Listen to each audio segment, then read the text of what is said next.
Hello and welcome to the Open Talent Report. This is the podcast where we discuss the emerging trends in labour law, employment law, independent work and the gig economy, which many organisations are wrestling with due to the growth of the open talent and gig economy. I'm your host, Conor Heaney. When I'm not presenting the podcast, I'm the MD at CXC Global, EMEA, which compliantly connects talent and opportunity. Hello and welcome to this week's show, where I'm delighted to welcome Joseph Williams, co-founder and CEO of Clu. Joseph, I've got to know you over the last number of months. It's been an absolute pleasure getting to know you, getting to hear your story. But I really wanted to bring your story to the masses, and I really wanted you to tell your story on our podcast. So a very warm welcome to the show, Joseph. How are you doing today? Well, thank you, Connor, and thank you for having me. Well, we're delighted just to have you on. So, Joseph, for the benefit of our audience, what's your story? How did you become the CEO and co-founder of Clu? Can you take our audience and me on that journey? Yeah, because it is a journey. I guess my personal history had and informed a big impact on the direction of Clu as a business because of its complexity.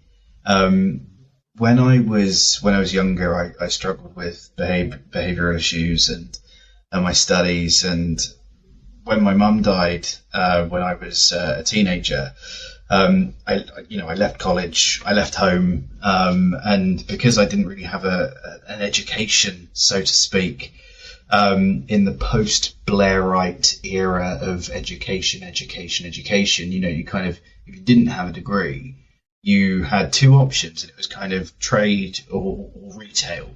And, you know, I'm not really cut out for trade work. So, and I can't stand up for long periods of time. So it was kind of like a call center was my only option.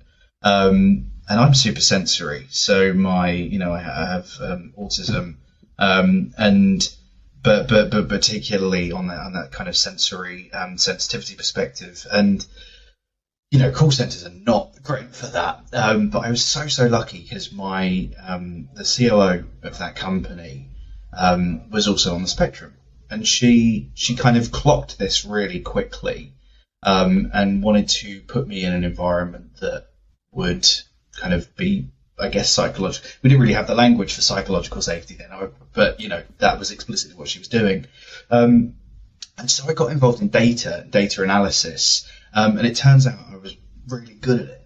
And so, I got involved in the campaign management side of things, kind of campaign planning, the data purchasing, and kind of just building campaigns for this company, and did really well at it. I kind of ended up architecting their best kind of year of performance ever, just by doing something that I never really even realised or knew how to articulate was a skill of mine. Now that's an important part, and we'll come back onto that in a bit. But yes.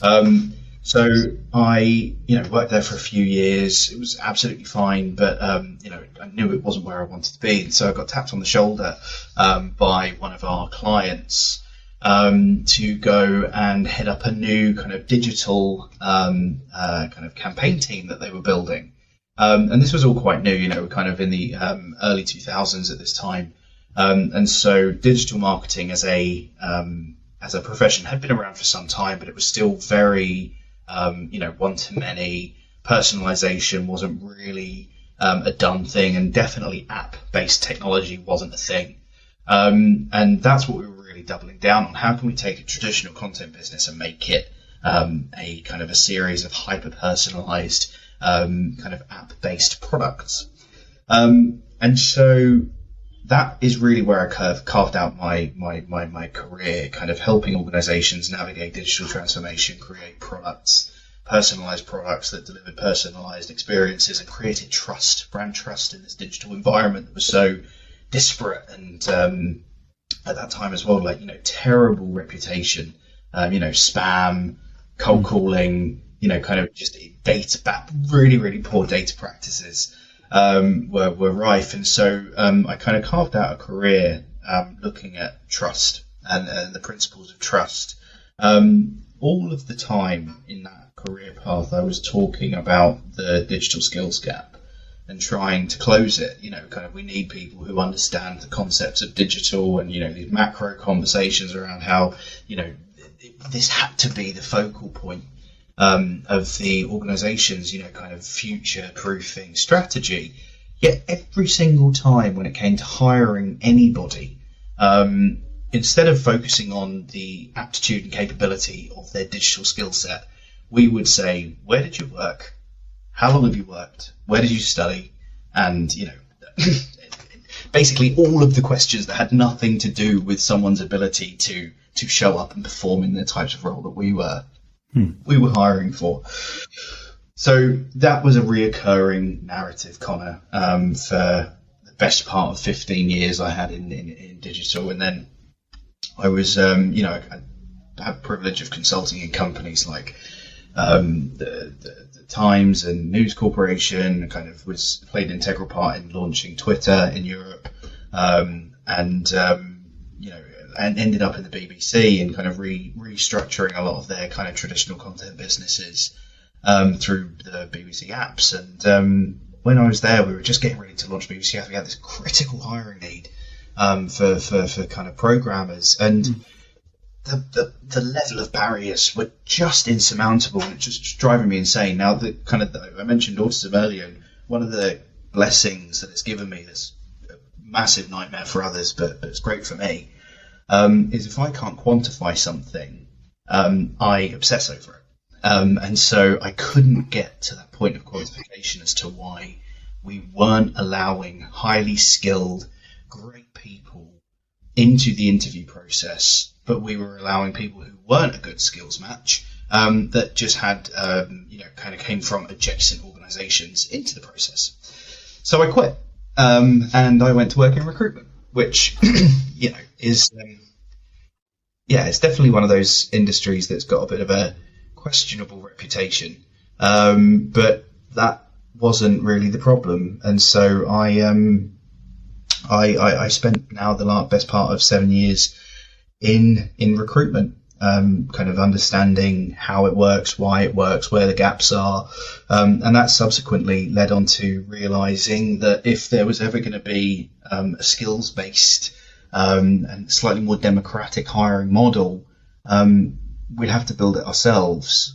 So this has led me to the formation of Clu. Me and my co-founder, he also a Trinidadian immigrant who fantastic, gifted developer, but couldn't get a job for love nor money when he arrived in the UK, because he didn't have a computer science degree. So ended up making coffees. What a waste of talent. And so the two of us have been working on Clu now for the last 2.5-3 years. Launched for about a year, and things are going particularly well at the moment, Connor. So that was not in a nutshell. That was definitely quite the full journey, but hopefully frames as to why we're doing what we are. It does, Joseph, and I want to come on in a few minutes to really delve further into Clu in terms of the key problems and challenges that you and your platform and your co-founder and your team are solving for. But just a couple of things, Joseph, if you wouldn't mind just unpacking your story. You had a traumatic time in your teens, it sounds like, with the passing of your mom. Yeah. You left home, you left college. How the hell did you get out of that? You got into contact centers, but oftentimes it's difficult when you're in that really challenging adversarial environment. And if you add your autism, which is a super strength and skills, I'm just talking on a general basis, oftentimes people and organizations aren't always amenable and aware of this and sensitive to this. You've got sensory issues as well. And probably, I'm guessing, noise, light, a lot of things like that might unsettle you. And then that you mentioned as well that you can't stand for long periods as well. Like myself, I'm not suited to the trades either. My dad ran a building company. I spent many a summer and winter working on site for him during school, and and university holidays, and I wasn't cut out for that. Being the boss of son on a building site opens you up to all sorts of terrible jokes and tasks that you're definitely plainly unsuited for. And I was kicked out of school myself, Joseph, when I was 18.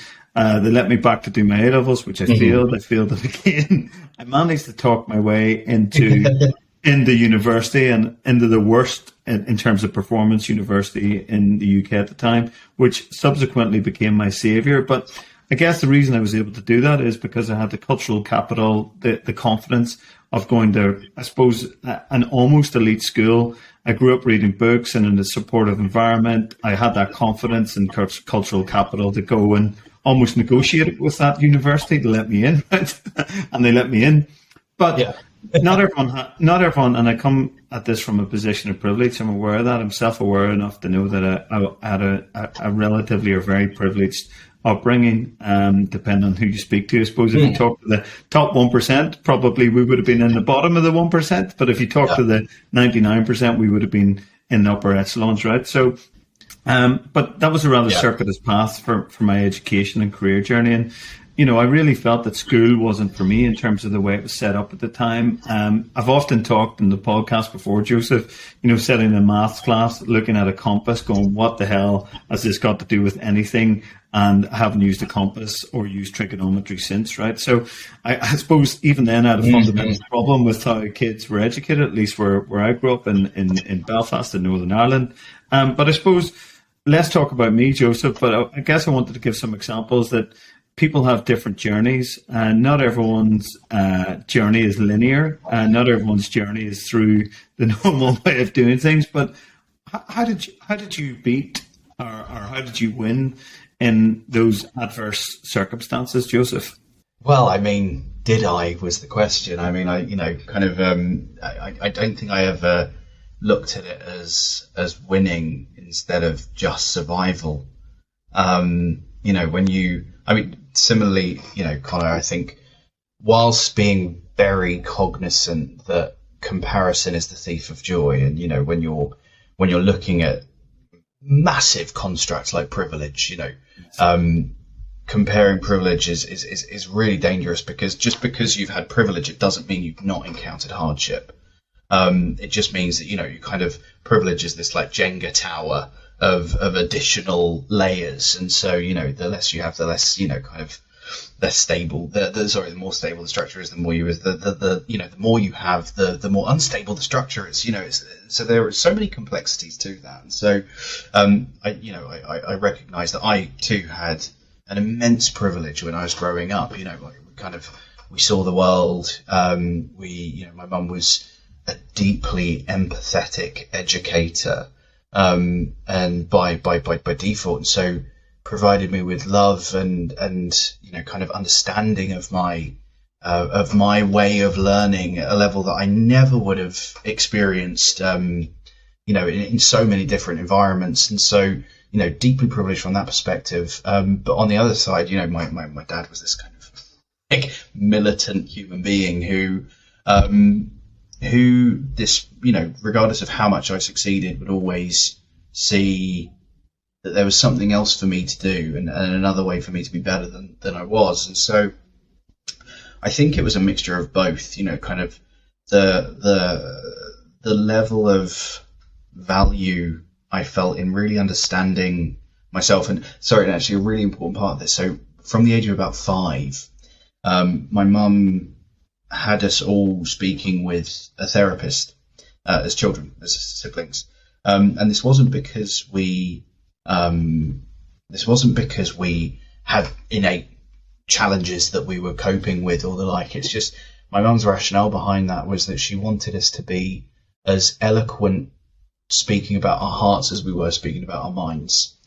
Growing up. And I think foundationally, above and beyond everything else, if you think about this kind of like Freudian development kind of streams, you have between the ages of 5 and 7 to really develop your core instinct as a human being. And so we completely negate that time of development in children in helping them understand their EQ as well as their IQ.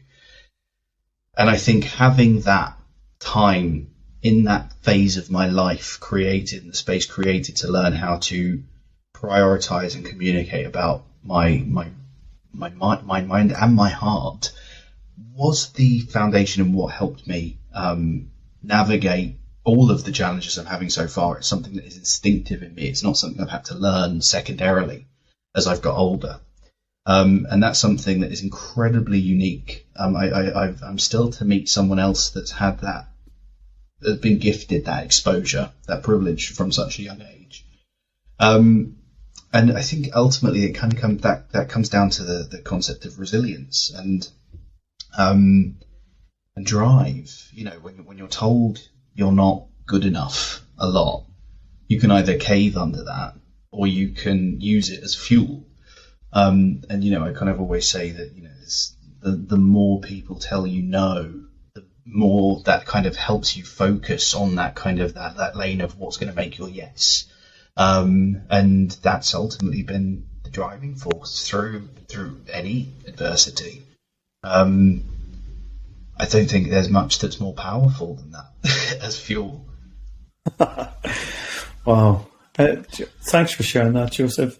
And Joseph, we will come on to Clu, but I had a question, and it seems a straightforward question on the face of it, but I'd be keen to get your answer. Do you feel that the way the world of work is set up is fair and promotes fairness? But I don't think it's intended to be, and I don't think that I don't think commercial performance-related environments should ever be seen as aiming to be fair, because that kind of dilutes what they're there to do. You know, we want fairness in society, we want equity in society. Ultimately, any kind of contract of which employment is one isn't about, you know, equality. I should say, you know, because I think equality as a principle is flawed because it's unattainable. Whereas equity, for, you know, making sure everyone that can do that job has access to that job, everyone who has the ability to kind of rise in an organization has the availability to rise in the organization. Equity is far more kind of principled way of looking at, I guess, the opportunity of the world of work than fairness and equality. I think those kind of principles dilute the reasons as to why we're doing things. Fairness and equality feels charitable, whereas equity feels about elevation. And so that's I'm personally, you know, I have a big challenge with being brought into a room because I'm disabled or because I'm gay, or, you know, my business partner because he's ethnically diverse, or, you know, our chair because she's a woman. You know, all the stories that surround us, like people pull you into rooms because of what you are, not what you can do. And I think this is a really important part of where we're now moving, and where the conversation around kind of the workplace is going, is anchoring around kind of moving away from this charity, CSR, you know, all of the programs that sit around fairness and diversity and inclusion. It's seen through this kind of charitable lens, and that needs to change fundamentally. You know, I think that may answer your question, Connor, but, you know, there's so much that I can then go on to off the back of that. But, you know, I guess the question is, why do you ask? Well, I'm interested in this, right? So when I was growing up, I was always interested in human rights. And I was particularly interested in human rights in the legal context, growing up in Northern Ireland. And subsequently I went and studied law and became, I guess, at least a trainee criminal lawyer or human rights lawyer. And I always found that fairness piece fascinating. And then when I moved into business, I was like, well, business isn't fair. Life certainly isn't fair. And how can you create a level playing field for everyone, but people still are able to get ahead, right? And people get ahead because some of the reasons you mentioned earlier: resilience, ability to deal with adversity, innate intelligence, innate ability to do a job or outperform others. And that's really difficult, in my view, to create a fair and level playing field around. But what I did like about your answer, Joseph, was that equity, I think, leads to elevation, if I can paraphrase you. And I really enjoyed that way of looking at things, and I appreciate you sharing it. But I do think it's a really important, you get lots of organizations will focus on representation, and all of their metrics will sit around representation. And so whilst from a kind of a short-term fairness and equality perspective, that seems like a win for everyone. Actually, when you look at the psychology of being brought into a space just because of who you are, as opposed to your ability to do what it is that you're meant to do when you're there, you end up undercutting and undervaluing every single person that could be there for the right reasons. Our whole, raison d'etre as an organization is that talent is evenly distributed, opportunity isn't. And so the right thing for organizations to do is to focus on how you democratize opportunity so that any good person can find their way into the organization, as opposed to those who are, for example, have had academic proficiency when they're younger, but, actually, didn't have academic proficiency when they're younger, but actually have a significant amount of, I guess, the more contextual, transferable behavioural skills that are needed in order to succeed in the world of work. There's, I think, so much that was a kind of a 1980s needs to, when the world was becoming slightly more socially conscious, so many of these programs were kind of developed, affirmative action, kind of gender reporting and the like. And, they have done quite a good job. There has definitely been some net gains. But yes, when you look at the sustainability of these programs, when you look at the performance imperative of these programs, it doesn't add up, because ultimately you are, in many cases, bringing in the same thing in different packaging to organizations through these programs. But ultimately you're attributing cognitive diversity kind of outcomes or expectations against demographic diversity programs. And what I mean by that is, people who look different do not make a organization perform better. People who look different can underpin things like employee attraction, culture, and the way in which organizations can show up and kind of gain more, I guess, empathy, customer centricity, all of these things, absolutely really valid, but they are not performance-led. Cognitive diversity drives performance. And so until diversity, equity, fairness is viewed at through the lens of talent and cognitive makeup, we're going to continually undercut and undervalue the brilliant talent that sits in diverse communities, because we're making it just about what they are as opposed to what they can do. I like that. And Joseph, if we can look at how Clu helps to democratize access to opportunities, can you explain to our audience around what Clu does and the problems and challenges that you're specifically solving for, and how you go about it? Yeah, absolutely. So I guess in a nutshell, Clu is a skills-based hiring platform and job marketplace. What problem we're solving kind of anchors around that point I made earlier around every organization talking about the skills gap, but large talent pools remaining underutilized, overlooked. Because current systems further entrench the arbitrary barriers to entry that have been upheld by the recruitment market for, the best part of the last 40, 50 years. Currently, anyone can apply for any job, which doesn't help anything, but around 50% of people leave their jobs within the first 12 to 18 months. Billions of pounds are wasted on recruitment fees a year because of this. And despite that poor success rate within the people that then do survive, 80% of them still don't have the right skills for their jobs. And, the knock-on effect of this is poor performance, poor like tissue rejection of people, like landing into roles that they don't have the right skills for, productivity, collaboration, innovation. The kind of the net, I guess, financial impact of hiring people for experience or assumed experience instead of hard skill and skills alignment to a role is so significant. And so when I was sat in the hiring manager seat, I because I'm a quantifier, quantification is one of my coping mechanisms.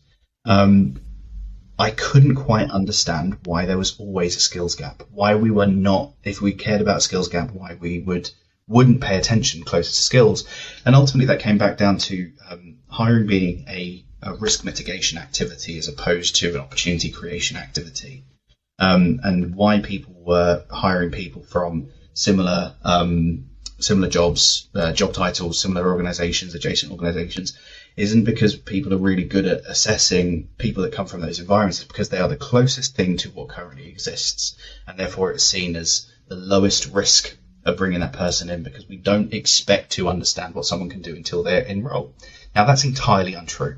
So Clu is really focusing on that kind of bigger picture, an unspoken problem of reevaluating what it actually takes to do a job well, and who then is capable of doing that job.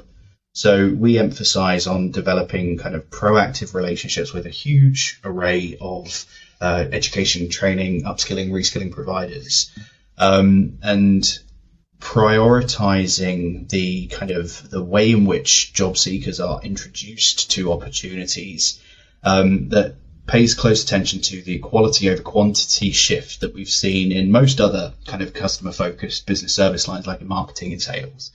And what this means is that we provide, because we're focusing on skills and we've kind of built technology that helps organizations basically understand the skills gaps in the team they're hiring into, and articulate better the skills that they're actually going to market for. We help job seekers better understand and articulate their skills across transferable technical and behavioral skills, and then we match the two together.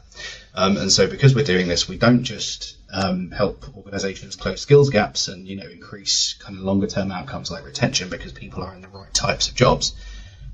We also are kind of uniquely placed to start really sustaining talent pipelines. We're heading into a very uncertain time economically, and it's a really interesting time because it's going to be a recession where it's still difficult to seek talent. And growth is still going to be a major priority within the recession, whereas we've seen things like austerity measures kind of brought in previously and very recently. Growth is going to be a focus point in this recession, and so organizations won't necessarily be hiring less; they'll be hiring smarter. And so the challenge this places on a market that is kind of driven by quantity over quality is that suddenly the business model is redundant. But lucky for us, that's never been our focus. So it's kind of we're sat in quite a nice position right now, Connor, because it's actually ultimately doing the right thing by people, and doing the right thing for kind of what would recruitment look like if it was designed by psychologists and not salespeople, is the thing that we always go back to, and that's ultimately led now to not just developing a really socially impactful solution that's helping more disabled, neurodiverse people, refugees, former offenders, care leavers, etc., into the world of work, into meaningful employment. But we're also significantly saving companies, huge amounts of money on the upfront part of their recruitment mechanism. So across employer branding activity, recruitment marketing, utilization of a load of different underperforming job boards, and also all of the filtering systems that are then used to try and whittle that kind of 1,000 odd applications to the 20 that you can get in the click of a button through Clu. It's an interesting time for recruitment. We've had, I think, probably of all job functions, one of the most turbulent 24 months. Yes. But it feels good to be sitting in a position where we're actually trying to move and innovate our function forward, not just kind of fall back on digitization, automation, and short-term opportunity, which is something that as a sector we are quite, drawn to.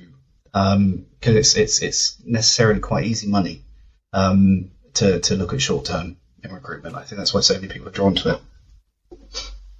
Yeah, it's probably the most challenging, rewarding, thankless job one can do, and if you're good at it, it can be quite the journey. But I think the next few months and years are going to maybe show up those recruiters that do think short term, that don't care for their candidates and their clients, and that have, in short, benefited from the rising tide of low interest rates and candidate short market, but a client long in terms of job vacancies market. And most people can thrive in that environment, but when the environment turns, in my experience, they can't. And I'm really interested to see what will happen there.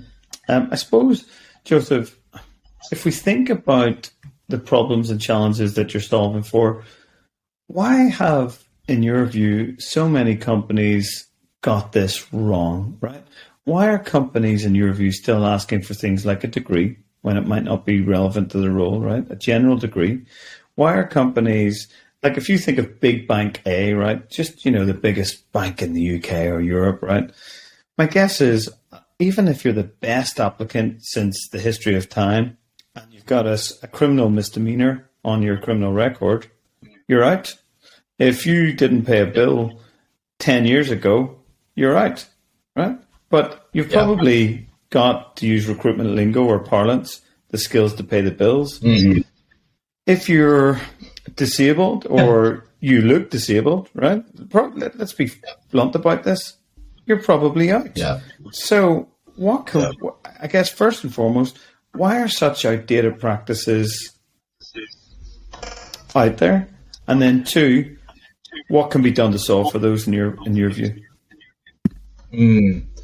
That is a great question. So going back to, I guess, one of the earlier points of the conversation, Connor, both you and I recognise that there were, I guess, academic challenges, but have managed to realise that isn't the only value base for us, and and our skills, and yes, our entire social kind of progression construct is anchored to your value being based around your academic proficiency. And so there is absolutely no formal value structure to developing your transferable skills or your behavioral skills or your EQ as a person. So you could be across three of the four kind of verticals of intelligence, absolutely, kind of prodigy-esque, but we have no value to place in that.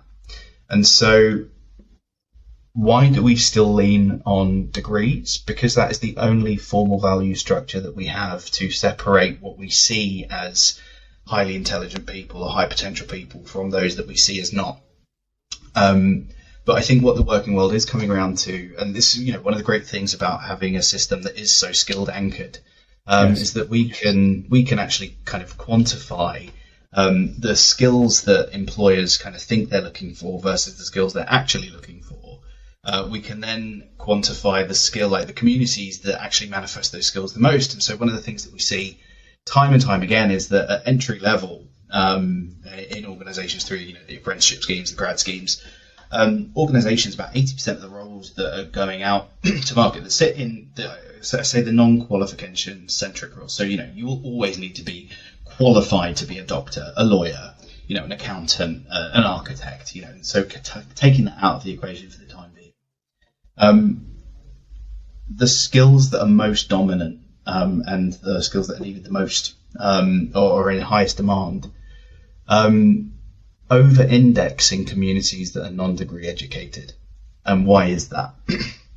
So when you are academically gifted, you're kind of kept in a box for longer. Whereas if you are not academically gifted, you're basically pushed out into the wild. So you develop how to deal with people. You develop resilience. You develop how to get by. You develop your financial kind of literacy earlier. so many of these foundational life skills that are now the kind of the number one things that organizations look for, like how you behave with people, relationship skills, communication skills. The longer you stay in education, the more stunted the development of those skills seemingly is. And so we're seeing this kind of paradigm shift in who is seen as valuable to organizations, particularly as a lot of work becomes more disparate, and remote teams and kind of hybrid teams are becoming the norm. People that understand how to work with people and how to communicate with people and how to just exist as kind of like competent adults are the highest in demand, and we are not seeing that those types of skills significantly index in academically proficient communities. And so, what can organisations do to kind of mitigate? I think it's just, I think, Connor, you'll know as a business leader, and any decision that we make should always be data led. Yet whenever we fall back on, okay, this person should have 20 years experience, or this person should have a qualification, a 2-1 degree in any subject. Yes. The question I'd always say is why? Why? Yes. What do you expect that person to have, right? What does that mean? And I've profiled now over 800 hiring managers, and I've never had an answer to that question that could be quantified. And so this is why in Clu we kind of building the skills extractor and helping organizations really understand what it is that they're asking for and what they're looking for has been so important, and such a kind of paradigm shift in those organizations, because we have these kind of, I guess, traditions for hiring that we just stick to because that's the safety net. But the data says that the safety net is ineffective significantly. So there are still very few organizations that when you speak to them and you kind of present all of the data, that they can turn around and say, like, well, actually, yeah, you're right. Let's, actually, you're wrong. Yes. Let's not move to something that's a little bit more sophisticated, a little bit data led, a little bit more accurate. And it's just kind of, it's one of these things that was done the way it was done for so long, I think, because it was seen as the fail safe.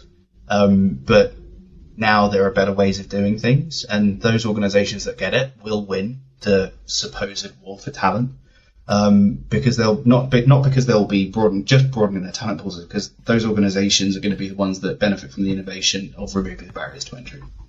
Yeah, I'm with you, Joseph. And like Joseph, you've worked with and for and still work with a large number of companies. Is there any companies that you'd be prepared to say they've got it right, or at least they're on the journey to getting it right, and why? Ooh, that is a very good question. I don't think anyone has got it right yet, including us. Gotcha. Because I think we are still in such an... Yeah. Let me explain what I mean by that. So recruitment has always been a sales activity. It's been trading. It's been a transactional activity. It's never really been around, are we building a high-performing team? Do we really understand the psychology, the psychological makeup of the team that we are building, that currently exists, and what we're hiring into it? So being able to do that in a meaningful way, we are still so far away from even just understanding the skills base of the team that we currently have. And so I don't think any organization is doing it right yet. However, that being said, I wouldn't want to call out anyone in particular, but there's about 200 organizations that we've got working in Clu at the moment. And the fantastic thing about seeing the appetite for wanting to move to more democratic and I guess accurate ways, and kind of different ways of hiring, just means that we recognize that we need a newer, an updated methodology if we are going to sustain ourselves, if we're going to stop all of these practices that jeopardize employer brand, trust with our potential candidates, that are explicitly biased by their design. I think that it's kind of glimmers of hope that things are moving in the right direction. I think I probably do quite a lot of our customers a disservice by saying these ones are not these ones, because I think the intent and the will to move to something that is better is the strongest indicator of success for where we are in that evolution curve right now. Sorry, that was such a political answer, and I'm so sorry. But no, it's good. It's good, and I think credit to those organisations that have taken the first steps or wheels in that journey, Joseph. Not every organisation is thinking like this. A lot of organisations are, of course, bemoaning the lack of access to the talent, if you like, but are they looking inwardly at their processes and going, well, hang on, we're asking this lady or this person or this guy or this whatever for a 2-1, or we're asking them for a background check of 20 years. We're asking them for a reference check from 20 years ago. We're asking them for education certs from 15 to 20 years ago. Like, who the hell has this stuff, right? And, if you start thinking, well, what can we remove? What can we improve? What can we match through skills-based coding or analysis? Then they're going to be in a good place over time. So I don't think your answer was political at all, Joseph. But I'm keen to look at something, Joseph, which is intriguing to me. And if I can give the context, we're a remote-first organisation in my day job and have been since our inception. And whilst we do have offices and did have a lot of offices, there were more like hubs where people could come and go. There was no mandate to work from them. If you wanted to work from them, good luck. If you didn't, all good too. We didn't care, basically, as long as our team were efficient, effective and happy. And had access to all that they need. But you've probably observed in the media and social media, Joseph, where a lot of commentators are basically saying that remote work is the best thing since sliced bread, or the best thing ever for our non-UK Irish listeners. And I'm somewhat conflicted by this, Joseph, because whilst I fundamentally believe remote work is a good thing for those that can actually remotely work, so they've got access to Wi-Fi, they've got a safe and secure space to work, they've got a quiet space, they've got the cultural or capital to work somewhere remotely that suits them. But then I think about the factory workers, then I think about the police, then I think about the nurses, then I think about those that don't have a quiet space, that don't have access to computers, that don't have access to Wi-Fi. And I know organizations and employers can provide that, but it doesn't work for everyone. But of course, it can level up potentially if you are physically or intellectually disabled, then maybe it does work, right? So I guess I'm coming at this from a conflicted position, but I'd be keen to understand your thoughts on remote work. Is it generally a good thing in and of itself, or is there more nuance behind what I'm really asking, in your view? From a totally binary perspective, choice is always a good thing. One of our kind of operating mantras is, how do you set people up for success? What does this look like if the person is truly set up for success? And that's through our product philosophy, that's through our kind of operating model as a company, and the way that we try and encourage our clients to work as well. I think with some of the net gains that we've seen significantly since the introduction of, I say, the rapid adoption of remote work through necessity, was that communities that had been traditionally excluded from the world of work suddenly were presented with significant opportunity. So particularly disabled and neurodiverse people, particularly former offenders, particularly, mothers long-term out of work, those that have been struggling to get back into the world of work for, whichever reason. Suddenly, the world was rife with opportunity again. And we saw that in employment rates, amongst those that had been traditionally excluded from work. Now, if this now comes into the kind of the psychology, from the psychology perspective, if we as a society have been over a very short period of time completely removed from connectivity, whilst being more connected technically than we ever have been. And psychologically, we are gregarious in our nature. We need togetherness in order to be satiated. Our deeply rooted being is, even for introverts like me, our deeply rooted being does need connection.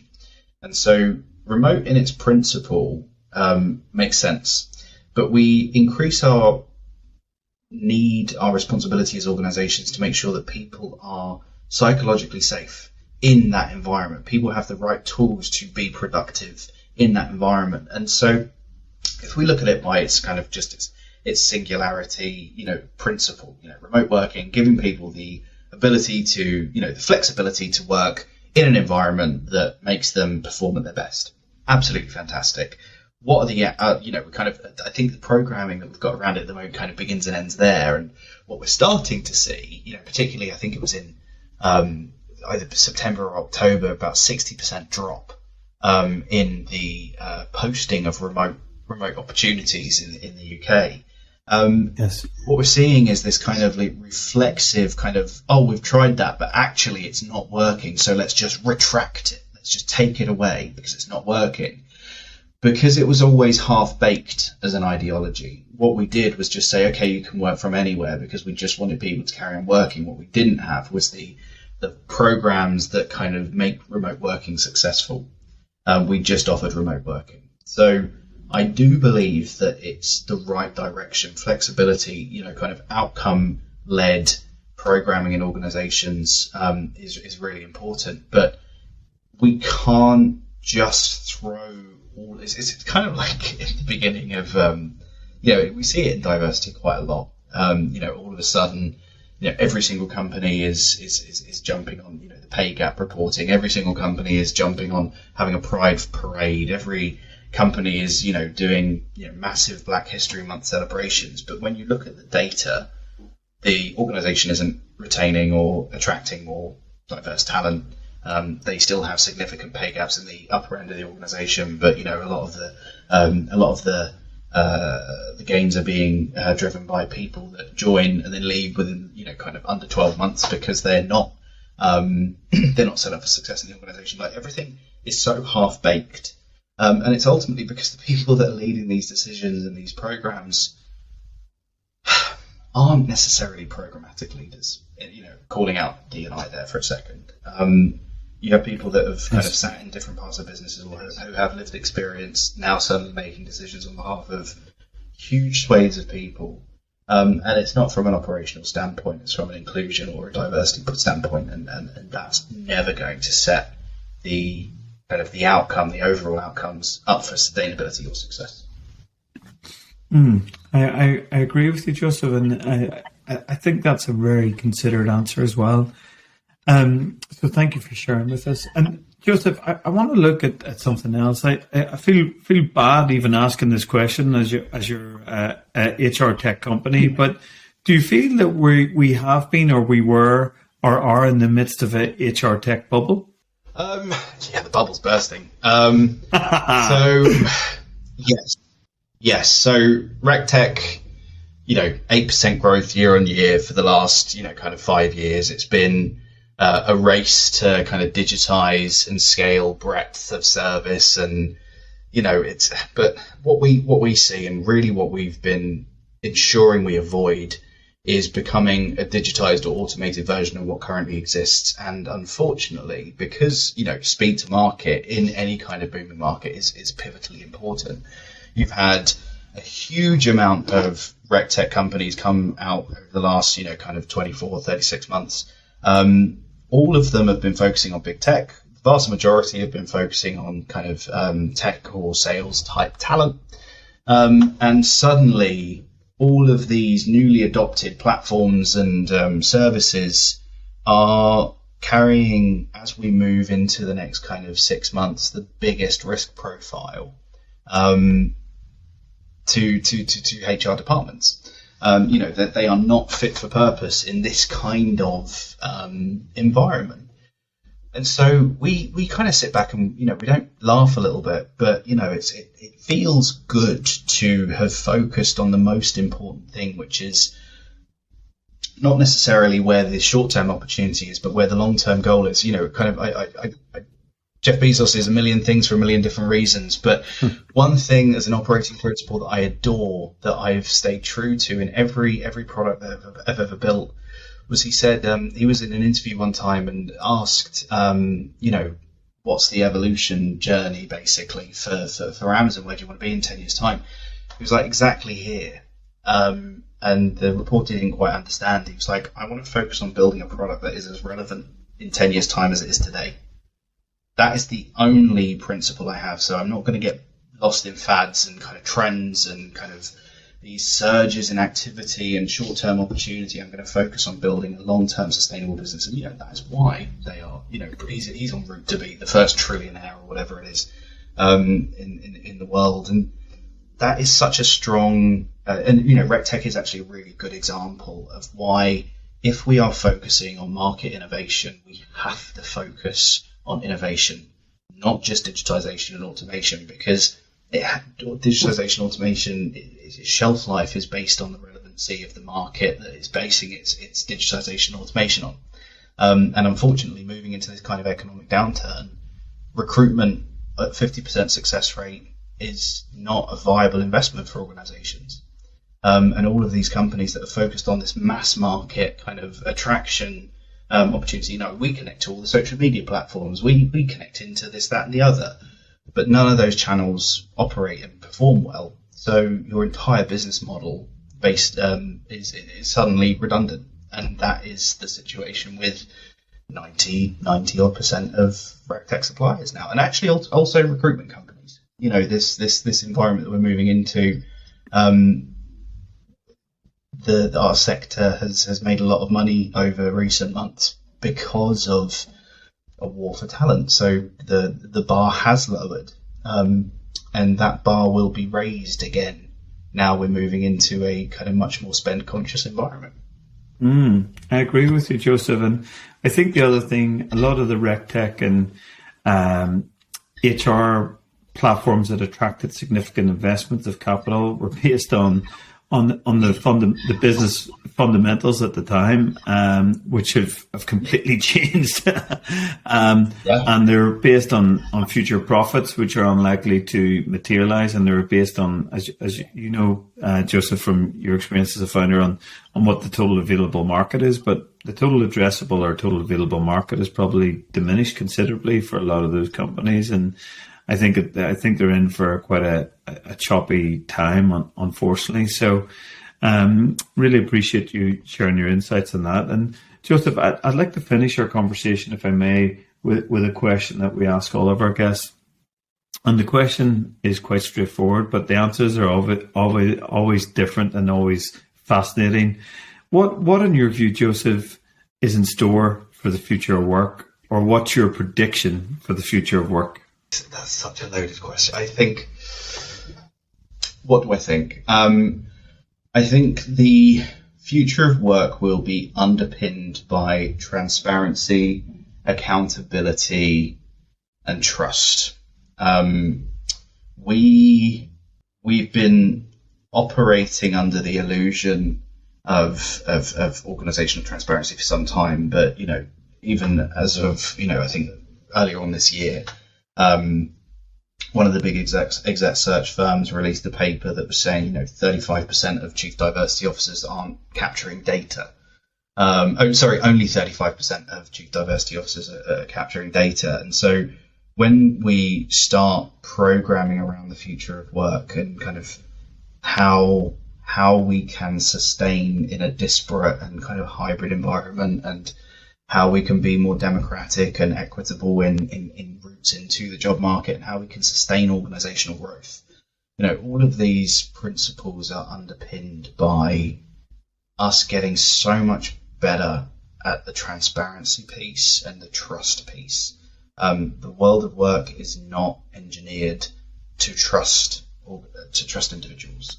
The world of work is a transactional, it's a traded environment, and the only way that we will be able to marry up performance growth innovation with the flexibility and accountability piece that is kind of required to help organizations kind of continue to compete with Gen Z talent and the like, is to get really good at trust and that developing two-way trust.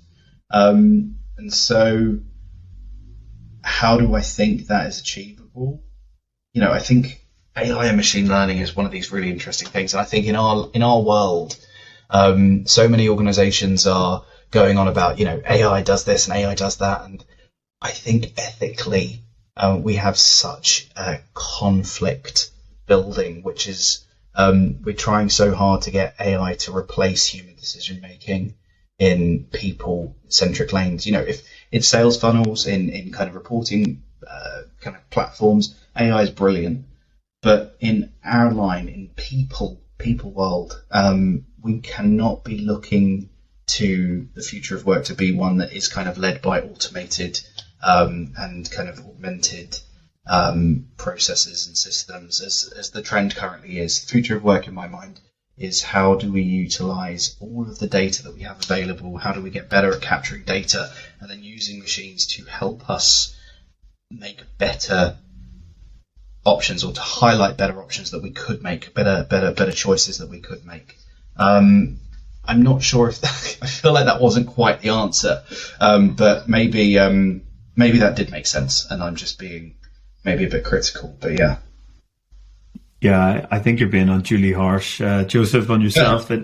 It made sense, and more importantly, it's your answer and your vision. And I think those themes of trust and transparency and using the tech to help our decisions, but not letting the tech make the decisions, is ultimately a good thing for the future work, but also probably humanity too. So, Joseph, I've really enjoyed our conversation and time together. Thanks so much for taking the time to speak with me and speak with our audience.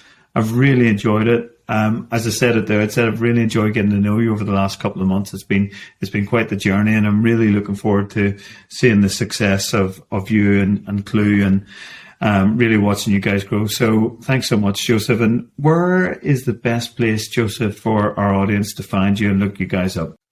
So two places. I mean, if you're interested in musings on the future of work, I've been running a blog for a while now called The Future of Recruitment. So futureofrecruitment.io. And so we go into trends and, kind of around the data that we see and, ways in which the world of work is going to evolve on that. But otherwise, getaclue.io. That's where you find out more about all of the bits that we're doing. How we're trying to make the working world work for everyone. Well, Joseph, thanks so much. That's a great way to end the show. So, Joseph, look forward to connecting with you soon, and have a great evening ahead. Much appreciated. Thank you so much for having me, Connor. Always a pleasure. Thank you, Joseph.